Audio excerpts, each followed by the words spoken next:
The number one problem this country faces is the volcanic cultural and societal shift that harkens the elimination of law and order in America. We are slowly moving from the power that guarantees justice, the rights and privileges in the Constitution and the Bill of Rights, to chaos and anarchy on our streets, in our courts, and in our nation. How did this happen? It happened slowly, but once rooted, it spread quickly. In 2016, when Donald Trump ran as the law and order president, the term law and order was met with resentment and resistance. For me, it was the essence of a 32-year career as a prosecutor, judge, and DA. Who could be against law and order? But the groundwork had already been laid by the leftist Marxists for the systemic dismantling of law and order. Bail was rescinded in states across this country, even with Republican governors like Chris Christie in New Jersey. The argument used to rescind bail was overcrowded jails and saving taxpayer dollars. But the ultimate goal was to keep suspects out of jail and promote social justice, irrespective of the human cost. The elimination of cash bail creates a turnstile free-for-all where the accused literally walk out of the precinct, feeling fully empowered to threaten, stalk, intimidate, and terrify their victim.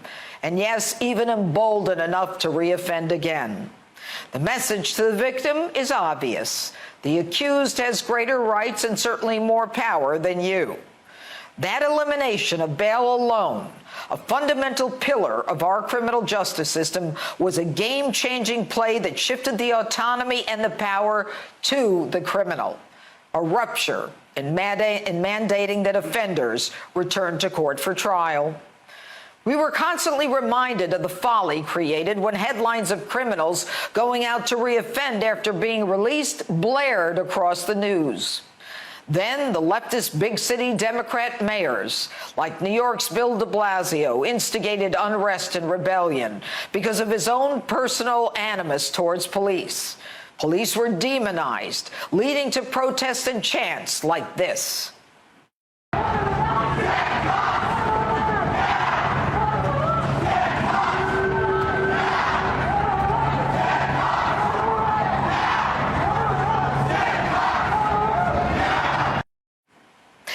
And that is exactly what they got.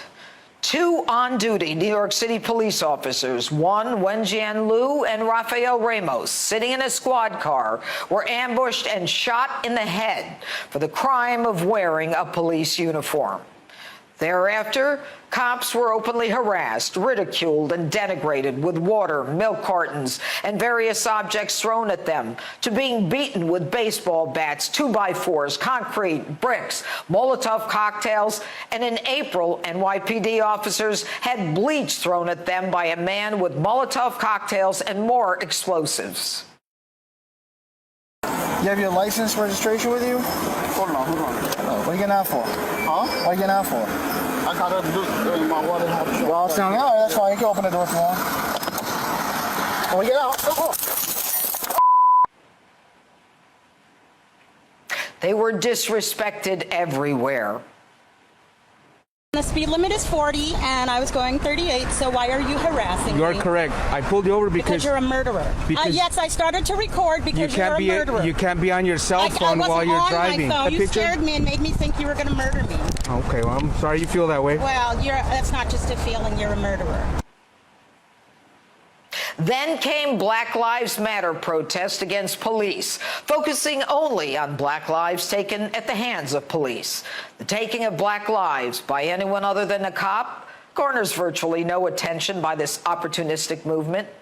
Last summer, in Democrat-run cities like Minneapolis, Washington, Oakland, Seattle, Chicago, Baltimore, St. Louis, Atlanta, police were victimized, blinded, assaulted, and worse.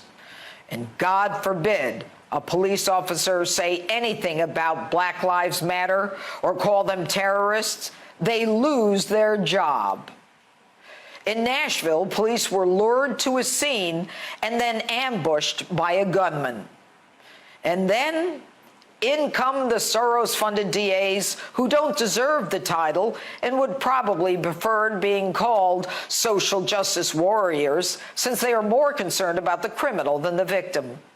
Democrat leftist DAs like Cy Vance in Manhattan prefer to dismiss charges against arrested protesters, telling his staff to inquire whether cases can be made against the very police who arrested the protesters.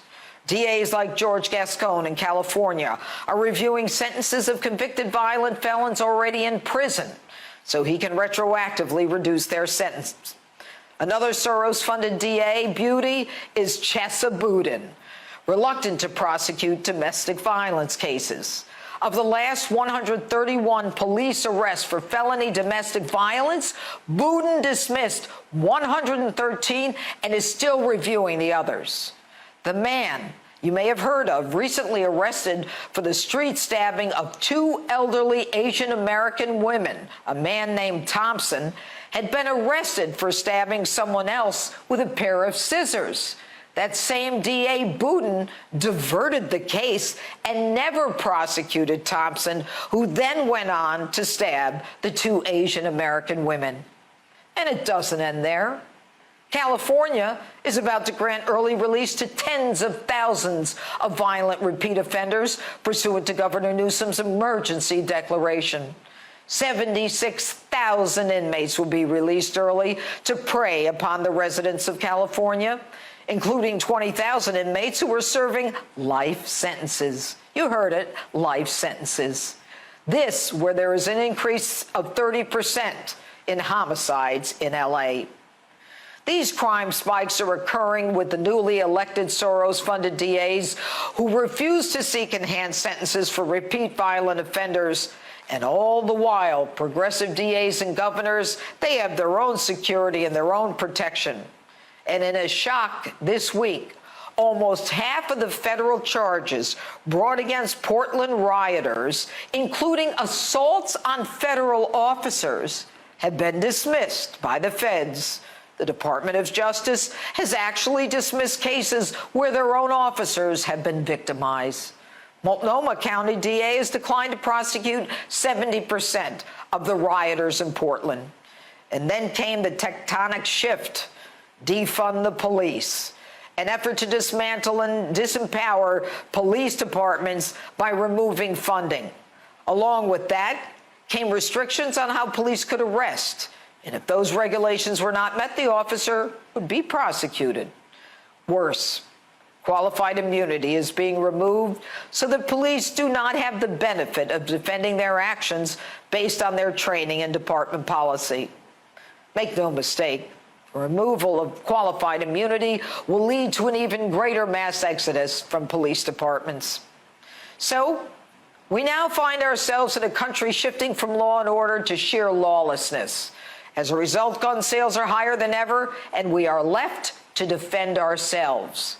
But the problem when we do is that we're faced with more Soros-funded prosecutors happy to bring charges against us. The frustration is overwhelming. Take a listen. I wake up every morning and kiss my family goodbye, knowing that there's a possibility I won't come home. I am tired of every time I wake up in the morning, there's someone else polarizing the fact that maybe law enforcement is just not a good thing. All of us are not bad. I am not as they are. There's only one way to end.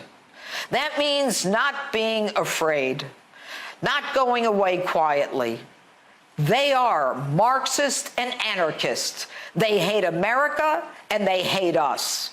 I didn't spend 30 years fighting for law and order to be told it doesn't work by some leftist lunatic. None of these police-hating, flag-hating, Constitution-hating Marxists can take over the greatest system of justice in the world. No, it's you guys who got it wrong.